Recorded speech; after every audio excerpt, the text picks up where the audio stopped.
রামমোহন রায় যদি আজকে না থাকতো, আমার মা বা আপনার মা যদি মারা যেত, সেই একটা সত্যি কথা বলি, ভিডিও করার জন্য ঠিক শ্যুট করছি না, এই শ্যুটটা করছি এটা প্রতিবাদ করার জন্য।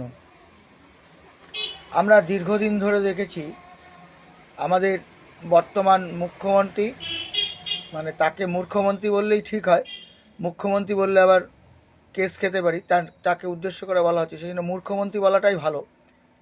এবং আমাদের তার যে সুযোগ্য ভাইপো অভিষেক ব্যানার্জি এবার সেই লাইন নিয়ে নিলেন, যারা বাঙালি অস্মিতা নিয়ে খুব বড়াই করেন, বাংলা এবং বাঙালি নিয়ে এসআইআর থেকে শুরু করে এনআরসি থেকে শুরু করে অনুপ্রবেশ থেকে শুরু করে সমস্ত কিছুকে গুলিয়ে দেওয়ার চেষ্টা করেন, সেই বাঙালি সম্বন্ধে তারা যখন বক্তব্য রাখেন তখন তারা কি বক্তব্য দেন এবং তাদের সেই তথ্য, তাদের সেই ডকুমেন্ট কোন বার্তা বহন করে আগামী প্রজন্মের কাছে, সেদিকে তারা হুঁশবোধ রাখেন না।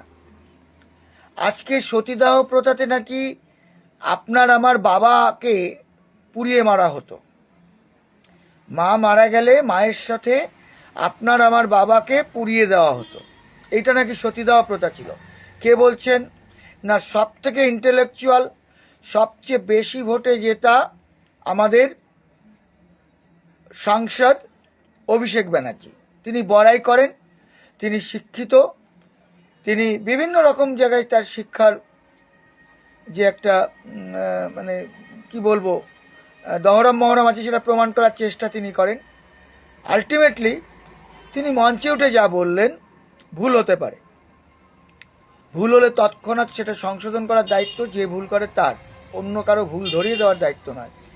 আমি শুধু ভাবছিলাম এরাই আবার বাংলার এবং বাঙালির অস্মিতা নিয়ে বড়াই করছে এবং সারা দেশকে প্রায় গুলিয়ে দিচ্ছে ব্যাপারটা নিয়ে।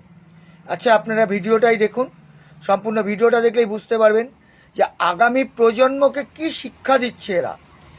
অশিক্ষিত, অর্ধশিক্ষিত, মেরুদণ্ডহীন করে ফেলার চক্রান্ত নয় তো? এ প্রশ্নটা আমার রাখলাম। ধন্যবাদ। আপনারা ভিডিওটা দেখুন, তাহলেই বুঝতে পারবেন। রামমোহন রায় যদি আজকে না থাকতো, আমার মা বা আপনার মা যদি মারা যেত, সেই চিতায় ঝলসে পুড়ে আমার বাবা বা আপনার বাবাকে মৃত্যু বরণ করতে হতো। সতীদাহ প্রথা রোধ করেছিল একজন বাঙালি। সঠিক বলেছেন, আপনার বুদ্ধি ভালো।